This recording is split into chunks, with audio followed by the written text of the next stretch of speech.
Alright everyone, today is my first day of TNT. Just tying up a few loose ends, getting some errands done real quick. And then, I'm gonna head on out. Today's the day. I'm gonna meet up with my trainer. I'm gonna head over to a truck stop that's close to my house. It's like 5 miles away, so it's not a big deal. And that's it. I'm out, guys. So I will be doing weekly updates starting today with this video. Today is October 6th, I think. And I will be vlogging for this week. So stick around. Here we go. Week one. Alright everybody, Trucker John here. So we just begun the start of my 50,000 mile journey. So I'm here just outside of my hometown in Tracy, California, here in Northern California, picking up a load, heading to, we actually have 3 drop-offs, all in the state of Washington.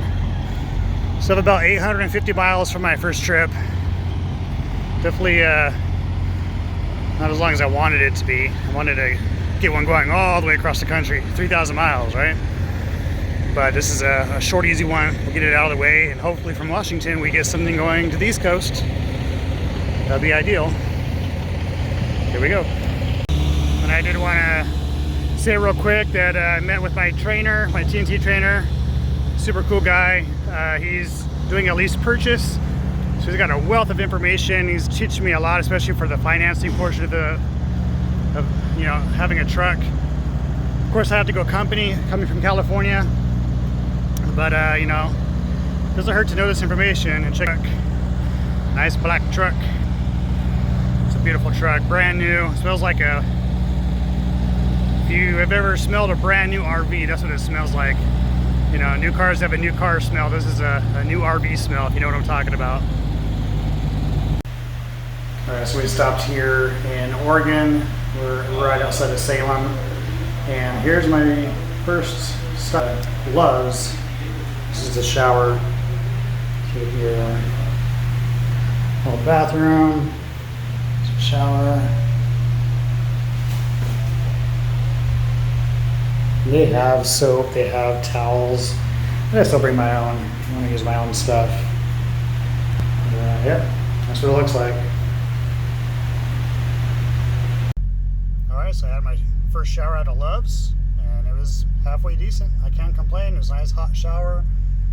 It was strong pressure, and the staff is very nice. They're really quick about cleaning it up after use, and the facilities were very clean. So yeah, I can't complain. It was nice. And we did the team shower. So if you don't know, when you're training, your trainer is going to have either a Love's or a Flying J rewards card, and every time they put fuel, they swipe their card, they get points, and they can use those points towards free showers, free food, things like that. So didn't have to pay for my shower thanks to my trainer. And I also got myself a rewards card, so when I put fuel, I will get points and eventually have free showers. And you could also claim those points for free stuff, food, CB radios, that kinds of stuff. Good stuff. So I'm going to be driving now for the rest of the day. We're here just outside of Salem, Oregon. We're heading up to Linwood, Washington. We have 3 drop-offs starting tomorrow at 3 in the morning. So we're going to get up to our first drop-off today, and I'm going to sleep because we have to wake up early and get all 3 of our drop-offs tomorrow. And hopefully by tomorrow we find out where we're going next. I'm hoping East Coast because I want to get these miles knocked out. This first one wasn't bad. It's going to take us about a day and a half to get it done, and it's almost 900 miles. So it's pretty good run. I like it. And plus my trainer, he's a owner operator, so he showed me how much money he made just on this quick 900 mile day and a half run. He's doing pretty good. Obviously, he's got a lot of truck payments and a lot of overhead, but he's making close to $3,000 before all that. course, taxes because he's an independent contractor. But yeah, there's some serious money to be made in leasing over here. So yesterday my trainer showed me how to use the Qualcomm a little bit more. It's pretty simple. It's self-explanatory, but there's a lot to it. So he went over the Qualcomm with me, and I feel pretty confident with it. And I think the hardest thing with the Qualcomm, which is right here, that's the Qualcomm. So basically you have your navigation, you can do messages, your hours of service, login, all that good stuff. Pretty easy to use. And yeah, so the hardest thing about using that is just remembering to do things like when you arrive to your destination, you gotta send a message. When you're loading, you gotta send a message. When you're loaded and heading out, you gotta send a message. So you just can't forget to do that kind of thing. It's easy to do, but you just can't forget to do that stuff. It's required. So I'm learning how to do a lot of that. Of course, I'm learning how to back. I've backed, I think, twice now since I've been on this truck. Confident with it, but you know, just going to be a few times where it's not going to be easy. So that'll be coming later down the road. And I also learned how to slide the tandems. I didn't know you could slide tandems on the trailers, which if you don't know, those back tires are right there. There's a little switch in there, or a knob. You pull it and it releases air. You gotta do a few things here in the cab, and those tires, the tandems, they slide forward and backwards, and you do that to distribute weight in the trailer. There's a lot of videos out there, so I don't want to bore you on that. There's a lot of videos out there to show that, and maybe I'll do a video one day showing that. I did see my PSD trainer do that. He kind of showed me, but I did it for the first time actually last night, so that was good to learn. I'm gonna do it a few more times to practice. This is pretty simple. And depending what state you go to, the tandems have to be in a certain position. Looks like California is the most strict, obviously. And I think one other state, I think it was New Jersey or New York, I can't remember. But anyways, yeah, we'll learn more about tandem sliding and what that's meant for and all that in a later video. Maybe I'll do a little segment on that. So yeah, I'm also going to try and get some footage of me actually driving, guys. I know I've had how many videos in this trucking journey, and not one showing me behind the wheel other than this right here. So look forward to that in this week one of TNT. I'm going to try and sneak some video in. What I'm going to plan is I'm going to charge one of my GoPros and I'm going to strap it to my hat. And so I'll kind of give you a POV of what it looks like from my point of view. No promises, but that's what I'm going to try and do. So stay tuned for that. All right, I'll see you down the road. All right, so we had an issue with our receiver today. Apparently there were some pallets on our trailer that they didn't order, or I don't know, something like that. Anyways, they wouldn't take our load, so now we're stuck. We had 3 different drop-offs here in Washington. The first 2 went smoothly. The last one, our 90, our last drop-off customer, they wouldn't accept it. No, I'm sorry. Our second drop-off wouldn't accept it. Our third drop-off, we can't get to on time. So that means we're going to have to go back to our second drop-off tomorrow morning so they can work out their issues. Apparently there's an issue with sales, not telling them they sent them some stuff. I don't know. So we got to go back there tomorrow because we had to make another appointment. And then we're going to go to our 90, our last drop-off, which was due this morning. We're not going to make it, so they had to reschedule us for tomorrow morning, which really sucks because our next pre-plan was to Kansas. It was about a 1,800 mile trip. You know, that would have knocked out a lot of miles there for me. But, you know, this is trucking. This is what happens. Nothing goes perfect, you know, and you just got to roll with the punches. So I'm kind of glad I'm seeing it so I can see how to work through it, find out what's going on. I need to learn these things now, so when I have my own truck, I can't say, oh, I don't know what I'm going to do. So I'm taking this as a learning experience. I mean, the good thing is I get paid no matter what. You I get my $700 a week no matter what I do. I just need to knock out these miles. My trainer, unfortunately, he's an owner-operator, so he's losing money. He probably will get some sort of detention pay. He'll get some sort of portion out of whatever money he was going to make. But still, the wheels aren't rolling. He's not making money. So this is definitely hurting him, because now we got to sit for almost 24 hours before we can move on with this journey. So just a quick update there. We're stuck here in Washington until tomorrow, and hopefully we find out today, or if not tomorrow morning, where we're heading to next. So I'll keep you posted.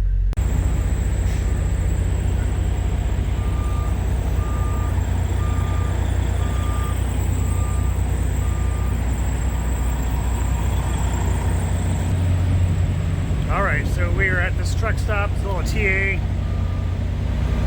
truck stop. And okay, let me get in the truck so you can hear me a little better. Alright, that's better. So, a lot of issues with this load, guys. We're still in Washington, and we just finished delivering to our second drop off. They finally took us in. So tomorrow morning we're supposed to have our final drop off before picking up and heading out of Washington. The problem now is we're a pallet with 25 cases of chocolate that nobody knows who it belongs to. So Prime's trying to figure it out for us, and so there's a good chance we could be delayed another day here in Washington. So what turned out to be 850 miles, a day and a half, has turned into a 3-day ordeal. It's really frustrating. So we're here at the this TA. Where are we? Maybe we're in, but this is the TA. Carroll Wonder Nixon Travel Center. We're on the 90. The 90, just outside of, about 50 miles or so out of Seattle. So that's where we're at. So we're here for the night. We're gonna shut it down. Usually these trucks, especially when you're doing teams, are running non-stop, and we haven't really done that since I've been on the truck because of this issue. And it's not Prime's fault. It's the shipper and the receivers not communicating properly with each other, so it delays us, the truckers. If you're a truck driver, you probably have experienced this. You know how frustrating it is, especially if you're a lease or an owner-operator. You're losing money. Detention pay is not going to cover what you're losing. So that can be very frustrating. But that goes with the territory. That's the type of work we're in. That's what happens. So I'm going to head in here, grab something to eat. I think I'm going to treat myself. I've been going 4 days or so now, eating my canned foods and all the foods that I've packed to bring with me. I think I'm going to treat myself to some Popeye's chicken or something here at the truck stop. Maybe grab a shower while I have the opportunity. And then I want to talk to you guys a little bit about my comm data card and an issue I had. So stick around. Once I'm done with all that, I'll get back on here and I will talk about that. Alright, so I got a few minutes here. Let me just talk about what happened with my comm data card today. So I looked at my transaction history. So you have an app you can download for comm data. You could also look at it on directly through their website. So I was looking through my transactions for the comm data. And if you don't know what the comm data is, I'm going to show it to you. Alright, so comm data is your employee ID and also your MasterCard. See how it says MasterCard? So this is basically a debit credit card, and you can swipe it to make purchases. So I had a purchase from the California DMV for $4.31. And it says my card was swiped in Grass Valley, California, which is about, I don't know, it's north of Sacramento, maybe 50 or 60 miles or so.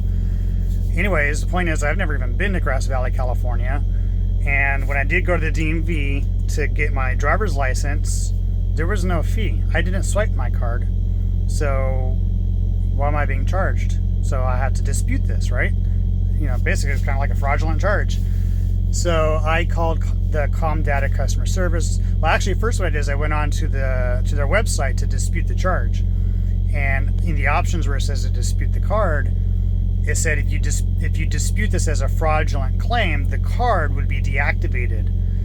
Well, that's not a big deal for me right now because my trainer has a card. So if he needs to put fuel in the truck or whatever, just use this card. But what happens when I'm a solo driver and by myself? This card, you use it for everything. You use it to put fuel in the truck, so you swipe it at the gas pumps, right? So it doesn't make sense for them to cancel the card.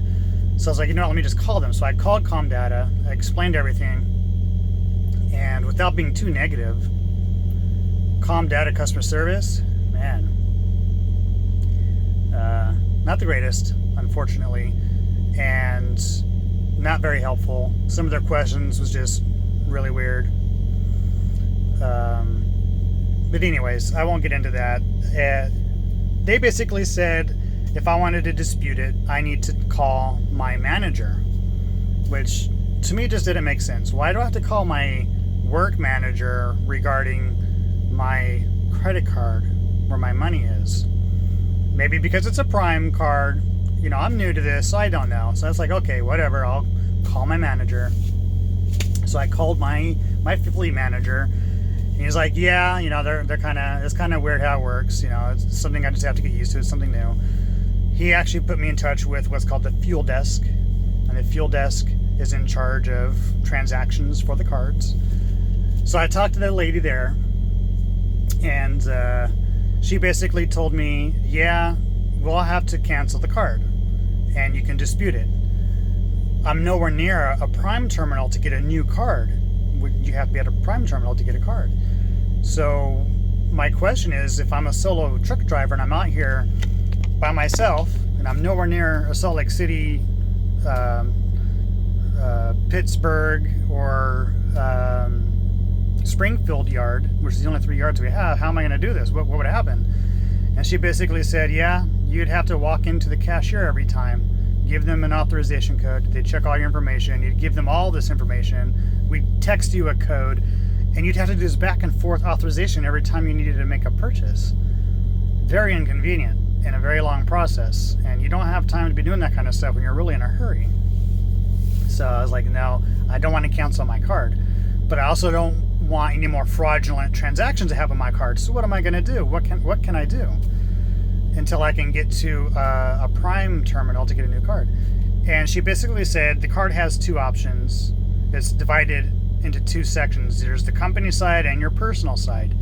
She was able to freeze just my personal side and leave the company side open. So I said, yes, let's do that. I don't want to cancel the card. And the good thing about doing it that way is if I do need to get in to use my personal funds, all I have to do is call the fuel desk and tell them, hey, can you activate my card for the next 20 minutes or until I call you back to deactivate it again. Super inconvenient, but I rarely will use this for personal reasons. I have my own bank card.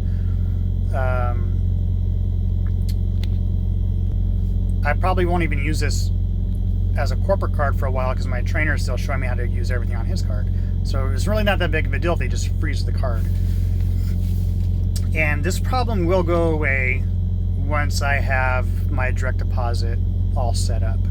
So that's another issue I've had with the Comdata card is when the day I got it and I put in all of my bank information so I can have direct deposit, or if I could transfer funds from my Comdata to my bank. To this day, and it's been almost 2 weeks now, to this day it has not been approved. Every time I go in there to try and transfer funds from a Comdata to my personal bank, it says still trying to authorize the bank, pending approval, something like that. So it's a little frustrating. It's taking time. For me personally, it's not a big deal because I have money in my personal bank. It's not like I'm struggling. Everything's fine. But if you are in a situation to where you're relying on the Comdata card, you're in a tight spot. It's really gonna be a terrible situation. So I think there's definitely some flaws with this system. And again, I don't know everything about it yet. There could be another loophole I just don't know about. They didn't tell me, so I don't know. So just one thing to keep in mind when you're going into this industry. I don't think it's just Prime. I think every trucking company uses ComData. I could be wrong. I don't know.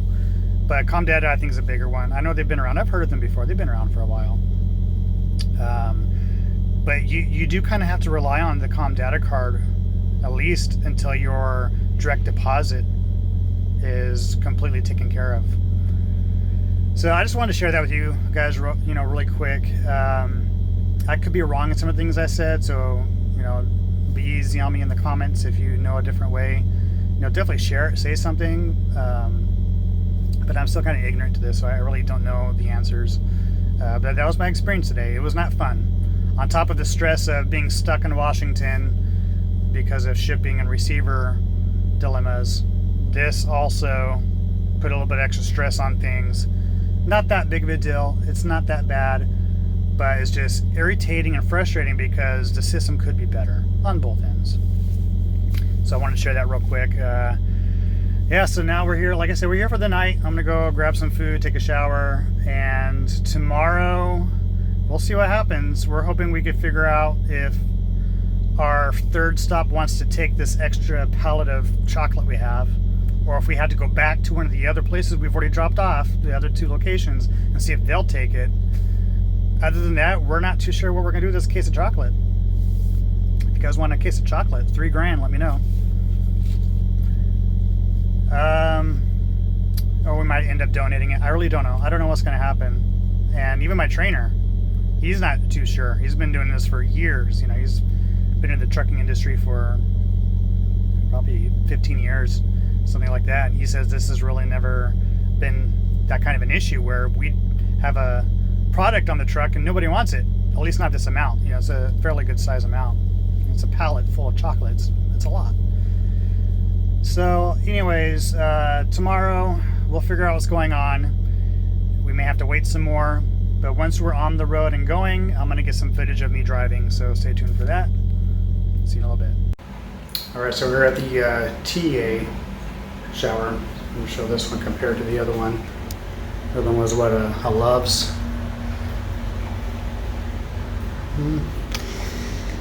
So yeah, you got your little bathroom with a shower. That's pretty much how it is. They give you the towels, they give you soap, but like I said, I bring my own. I use my own. And I know I mentioned in the other video, but I wanted to show you. These are my shower slippers. I had to switch these out because the other ones were made of a different material.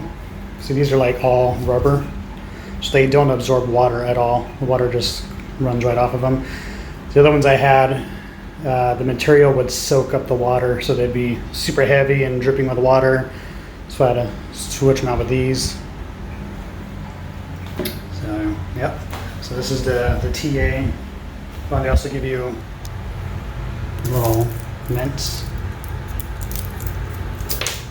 All right, we're here in Kalama, Washington. A little rest stop here.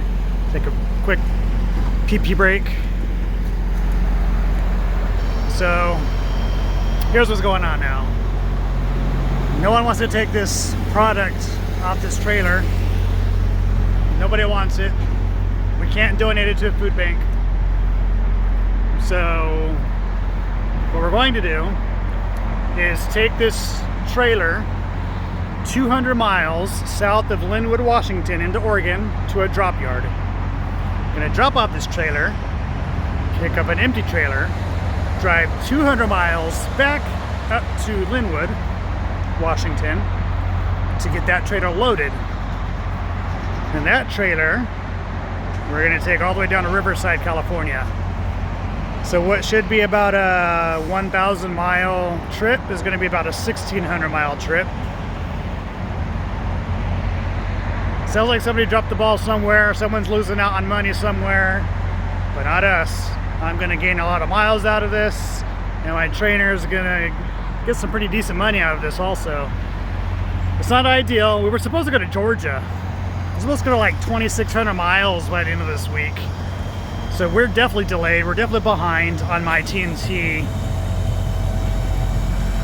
miles, but you know what? It is what it is. It's raining really hard here earlier. So taking a quick break here at this rest stop. It's really beautiful here though, even though it's raining. Great scenery, very beautiful.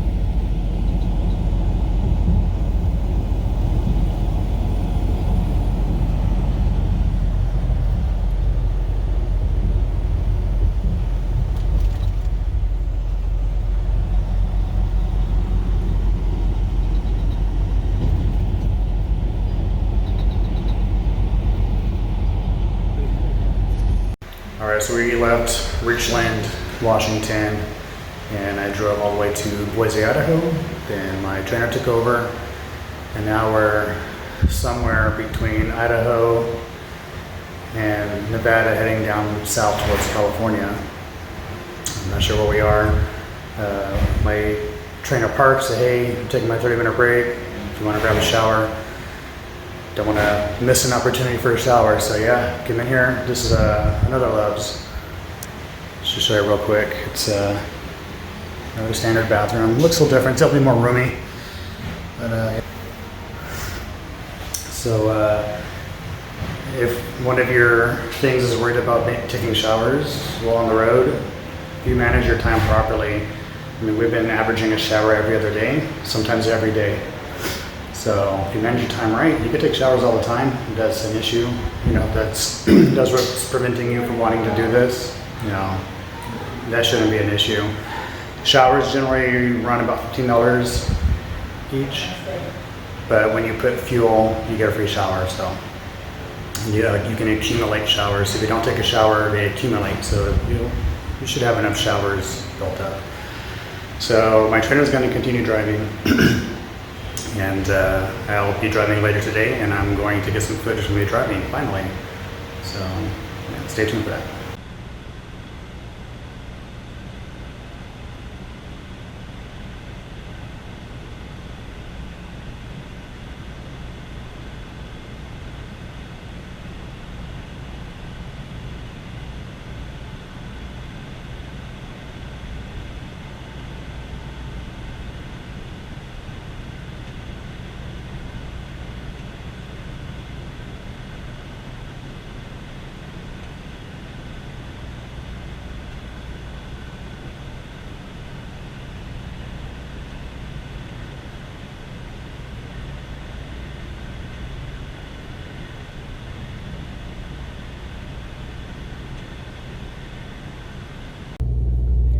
So as you saw, I drove through Vegas and through Barstow, all the way into Fontana, California, with our load that we picked up in Washington, in Richland, Washington. So a lot's happened since then. Just haven't had really any time to record because we've been non-stop busy, just going.